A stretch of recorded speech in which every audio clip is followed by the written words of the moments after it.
everyone, and welcome back or welcome to the channel. We have a special treat today.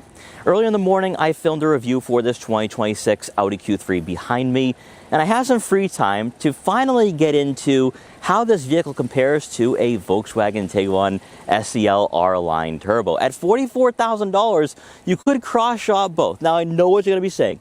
Mike, this is a horrible comparison because the Tiguan is a larger vehicle. Why would I downsize to a subcompact crossover? Well, in today's video, we're going to talk about how the Q3 compares to the SEL R-Line Turbo and why, in my opinion, in some ways, it's a better crossover at 45 grand than Volkswagen with the Tiguan. And then, of course, we got to get into the price differences when you start throwing in some optional packages and features. So if you're ready, then I'm ready. Let's dive right into this video and see what the Q3 has to offer us for 2026. So first, let's begin with the facts here for this model, the things you're going to find on the spec sheet or on paper. So first off, with the Q3, it is about 6 inches shorter than the Volkswagen Tiguan. You see that with the side profile. It's a smaller vehicle, and then it really becomes known when you take a look at the second row seating area and cargo space. For passengers in the second row, they're going to have right around 36 inches of legroom. That's 4 inches less than the Volkswagen Tiguan.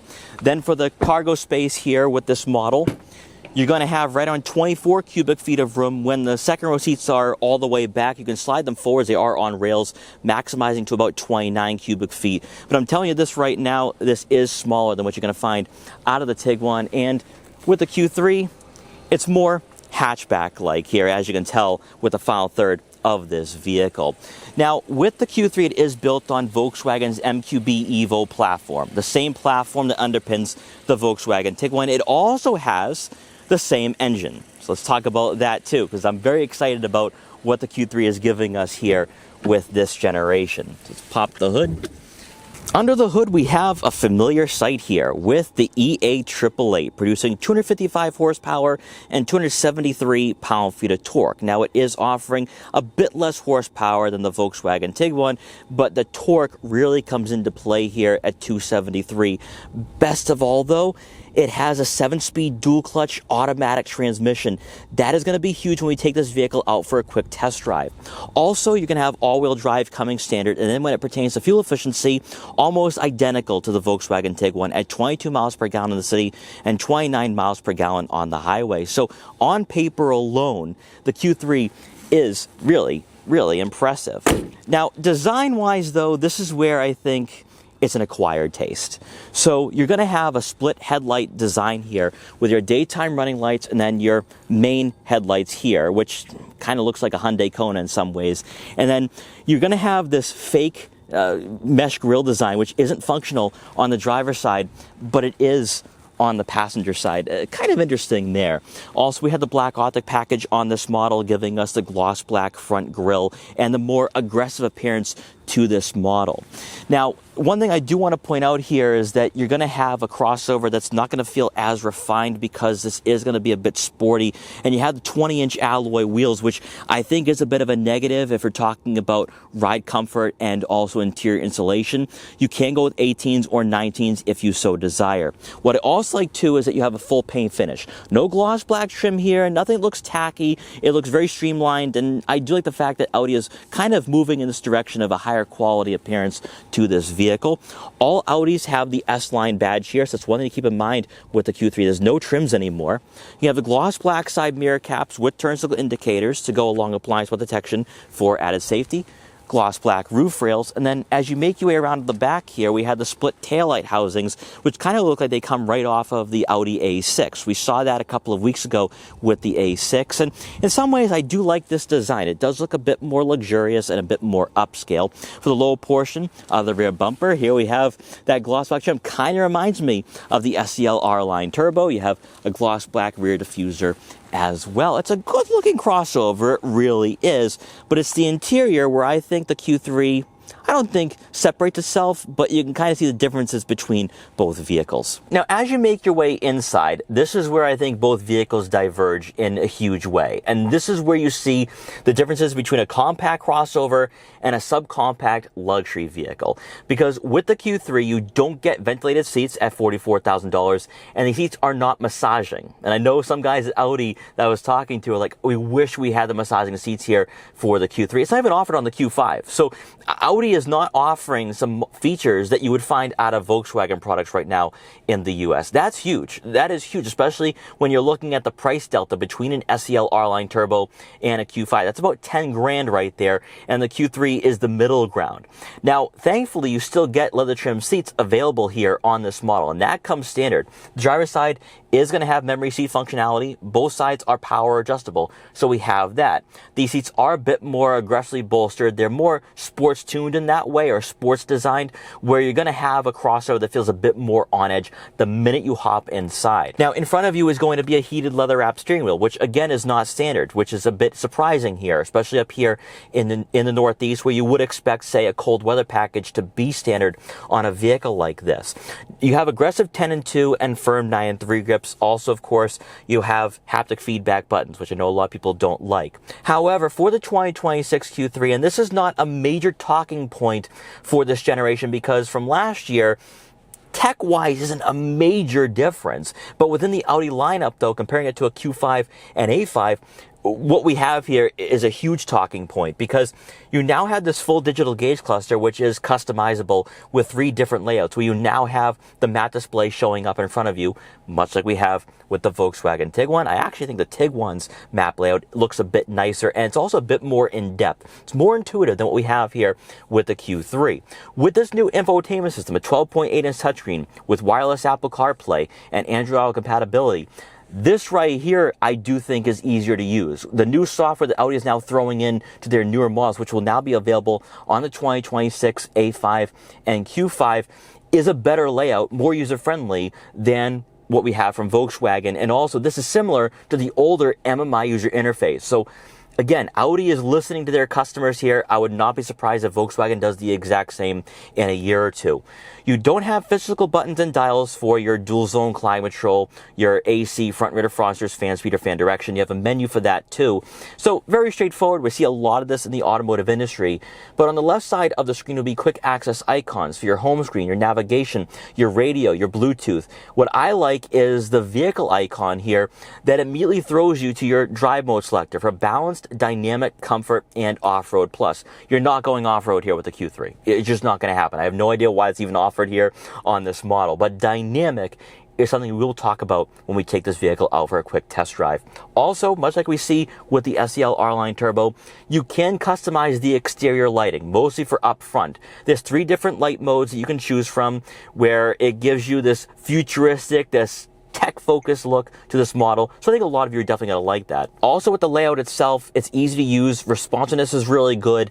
And it's not as in-depth or as confusing, where you're going to be spending hours taking a look at menus and seeing, well, how do I do this? How do I access this feature? That isn't going to be the case here. Best of all, you're going to have a widget layout for everything, much like we saw with older MMI user interfaces, for your navigation, your radio, your phone, your vehicle, driver assistance features, your settings. It's all right here, which is why with the Q3, if you're someone who's not as tech-focused, you might actually like the Q3. Compared to other Audis right now, and even compared to what Volkswagen's offering, this is an easier setup to manage and go through. So I do like that.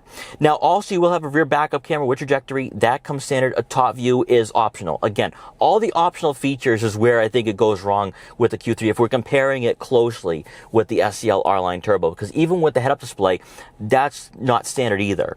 Then beneath the head unit, you're going to find a row of buttons here for your drive mode selector, your traction control on and off, your auto start stop, your hazards. That is all right here. Very straightforward. A wireless phone charging pad, and then you have your center console with your volume knob and tuning. So we have that here, your start stop button, and the electronic parking brake. Also, what I can't forget here is the steering wheel stalks, because this is very similar to the Volkswagen Tiguan, obviously built on the exact same platform, but the way Audi styled it, it's actually more confusing, believe it or not. So on the right side, you have your gear stalk here for your drive, reverse, and neutral, press inward for park, but it's the left side with your wipers and your turn signal indicators, which just throws me off. There are times where you accidentally turn on your rear windshield wiper. But then getting into the fit and finish of the Q3, this is where, even compared to last generation for the Q3, it kind of goes south, because you now have this cloth-like material on the dashboard and the door panels outlining your Sonos audio system,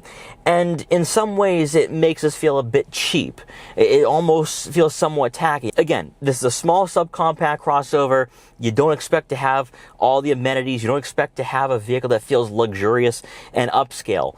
But I will say this right now.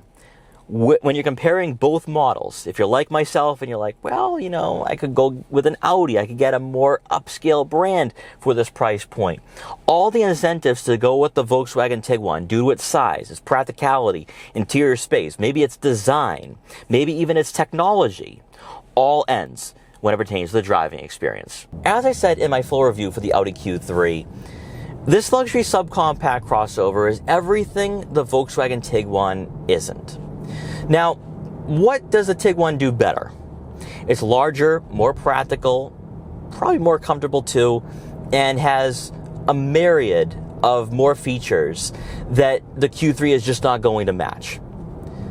So, if value for the price is what you're looking for, the Tiguan will win out every single day. But mechanically, this is the Q3's competition to win. So you have this 2-liter turbocharged 4-cylinder engine producing 255 horsepower, 273 pound-feet of torque. But the 7-speed dual clutch is the game changer. It's the 7-speed dual clutch, this transmission alone, that pushes the Q3 in a direction that I think a lot of enthusiasts, a lot of people looking for more power out of a crossover, find desiring. Because with the 7-speed dual clutch, it's not indecisive with its gear shifts. For those of you who have owned an SEL R-Line Turbo or have test-driven one, the 8-speed, it's not clunky. I don't want to call it clunky, because that's what you would describe a DSG as. But it's indecisive with its gear shifts, especially in sport mode, but even in just comfort. It doesn't know what gear it wants to be in. It's constantly downshifting at times when you don't want it to. Whereas with this 7-speed dual clutch, it's not as much of a headache.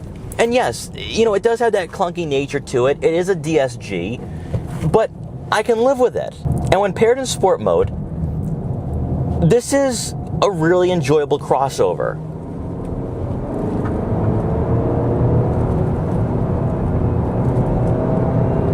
It has a nice power band to it. 0 to 60 times come in at around 5.5 seconds. So it's about a second quicker, about a second and a half quicker than the Volkswagen Tiguan SEL R-Line Turbo. And also you have a transmission that is so much smoother. It's so effortless, upshifting and downshifting with this crossover. Actually, I'm going to pop it into manual mode.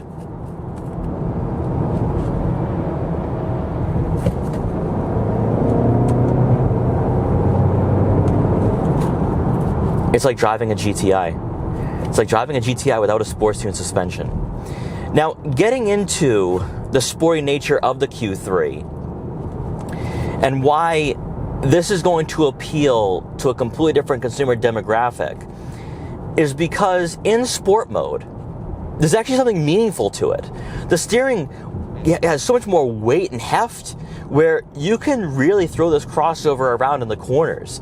It's not this numb and sedated feeling, or this civilianized feeling. This has a driving experience similar to a Mazda CX-30 and a BMW X1 or X2. It no longer straddles the line between a Mercedes-Benz GLA, a Lexus UX, an Acura ADX. This is something a lot more. There's a lot more to this vehicle that I'm truly appreciating and enjoying. And this is something that I've been waiting for.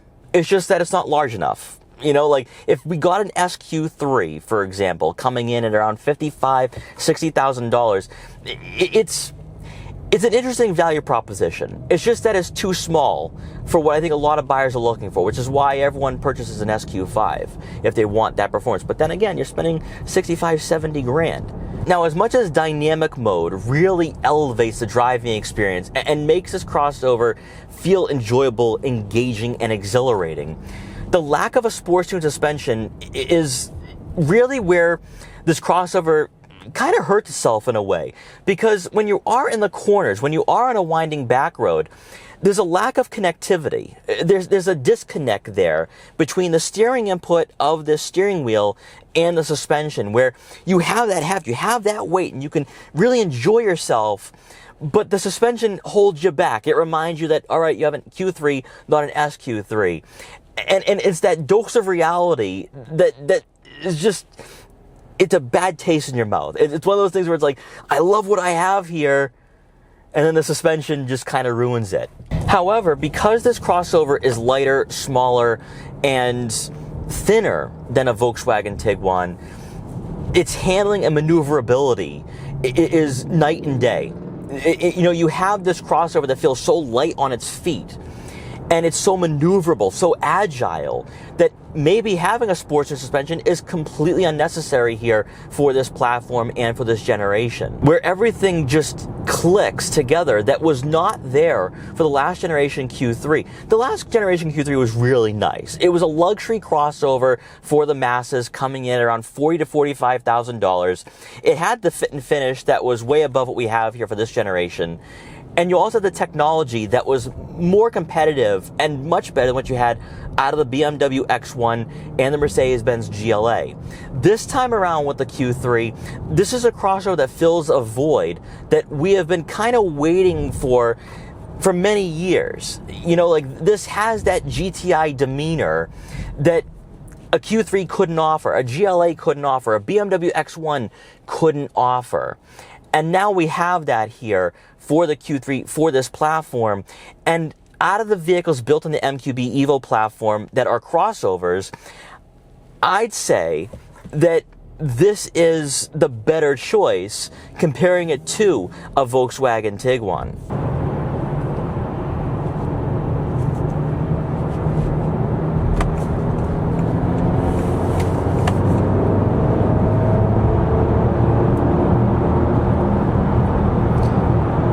You have plenty of confidence entering highways, passing slower drivers, and your turbo lag isn't as egregious. Now, this is where I'm going to get into the negatives here, because I feel like I've been gushing over the Q3 a bit. The Q3 isn't as insulated, it's not as quiet. You hear that with the 20-inch alloy wheels, a lot more road noise entering the cabin. It's also not as comfortable for a daily driver. These seats are firm. The bolstering is a bit more aggressive. And even seat positioning wise, it's more hatchback-like, it's more car-like than crossover-like. So you don't have that commanding feel and presence over the roadways. You don't have that higher seating position. And even the mannerisms, the overall vision being behind the wheel is car-like. And that is something that I think would turn off many buyers in this market at $44,000 who want a crossover. And this is where the fairness aspect comes into this video and this review, if you want to call it that, or comparison, that both models in a way are not even the same vehicle. It's a completely different product. The size difference alone proves that. But it's also one of these situations where the Q3 doesn't feel as mature. It's not as grown up. It's not a vehicle that's suitable for a growing family. And this is really for a younger consumer demographic.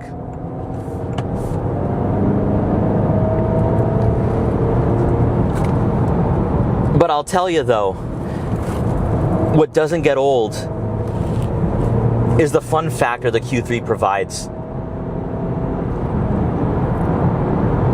It's a completely different experience. One in which I find really appealing. It's just that there's a lot of trade-offs here. If you really want to compare at $44,000 a base Q3 to a top-of-the-line Volkswagen Tiguan, it's tough because I think fit and finish-wise, Volkswagen has it. Technology-wise, you could argue Volkswagen wins there. Comfort, suspension, size, practicality, the Tiguan wins. But like I said before, the Q3 is everything the Tiguan isn't. What I mean by that solely comes down to the performance. The 7-speed dual clutch is such a great transmission. It is perfect for this application. I think it's perfect for the Volkswagen Tiguan too. But you also have a suspension that isn't as lackadaisical. It's not a lazy crossover. And there's a bit more engagement. It's not as numb. It's not as sedated. And it's the mechanical components. It's mechanically what you feel. Where Audi has a crossover at $44,000 to start that I'd argue is a better choice. But it all comes down to what you're looking for, because it's very fair to say that you can't compare them both. But I thought, as someone who bought a Volkswagen Tiguan, it would be fun to compare and contrast. That what could I have purchased at $44,000? What could I have gotten? Because if you're someone who doesn't have a family, you can actually go back and forth on it. It just comes down to, do you want a crossover that's small or large? And I think what Audi has here is a vehicle that is probably more suitable for someone that lives in the city, that parks on city streets. It's more maneuverable in that way. It has more utility in that sense. And when you take that into consideration, that's where both vehicles have their pros and cons. But as an enthusiast, as someone looking for a fun daily driver, that's where the Q3 wins out at the end of the day. And it's that alone where I think the Q3 might be seen as the better crossover, the better value at $44,000 or $45,000 with or without packages. And really what Audi has done here is exactly what Volkswagen should have done with the Tiguan. But that's just my take. So guys, let me know what you think here about the Audi Q3 compared to a Volkswagen Tiguan. Is this the better vehicle? Is this the better choice? In my opinion, it feels more like a Volkswagen GTI. This kind of has the forbidden fruit feel that Audi's been withholding from us for many years in the US, and we're finally getting that now out of this new generation. But I like what it's offering. There's pros and cons, obviously, but I think for a 2026 model here, it's offering quite a bit. Guys, once again, thanks for watching. Take care, and I will see you guys next time.